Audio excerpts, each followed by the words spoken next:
Na dawo gare ki yar asara ga falalliya wulakantacciya kazama nono har ciki ga kazantar kinan na yawo a duniya tir da halinki wai kura ce za ta ce da kare maye okay baby kura ce nace za ta ce da kare maye ko kin iya koma kyamara ki rawaito sharri kici zaki faɗa akan mutum bayan ga kashi nan niki a gindinki babu abin da ba a sani ba tafin hannun kowa kike mijinki dalilin rabuwar da yayi da ke a garin shaye-shayen da kike zuwa ki ɗebar wa kanki kika ɗauko wa kanki katan dila da ke da ƙawarki kuke aikata ba sai na faɗa ba kuke aikatawa asirinku ya tonu ya zo ya kama ku da idansa aka yi wannan kes ɗin ya wuce aka zo aka yi kes ɗin kina fita da aure a kanki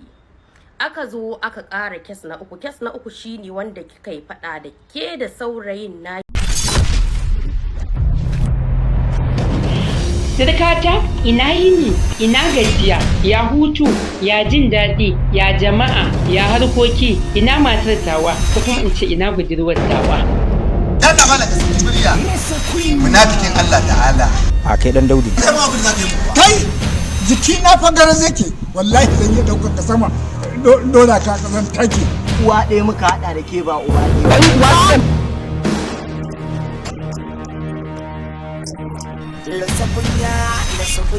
Ina ke yaki.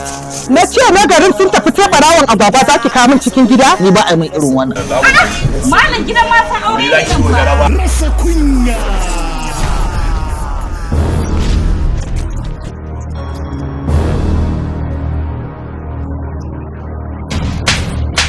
Tuwa iya Allah. Kai inna lillahi. Ba da mun shiru in iska. Ki dinga samun jayi. Kina da liɗa da in iska haki kira mu sai man ɗan iska? Ke ga Allah da fe min baki. Rasa kunya. Rasa kunya, rasa kunya, rasa kunya, rasa kunya.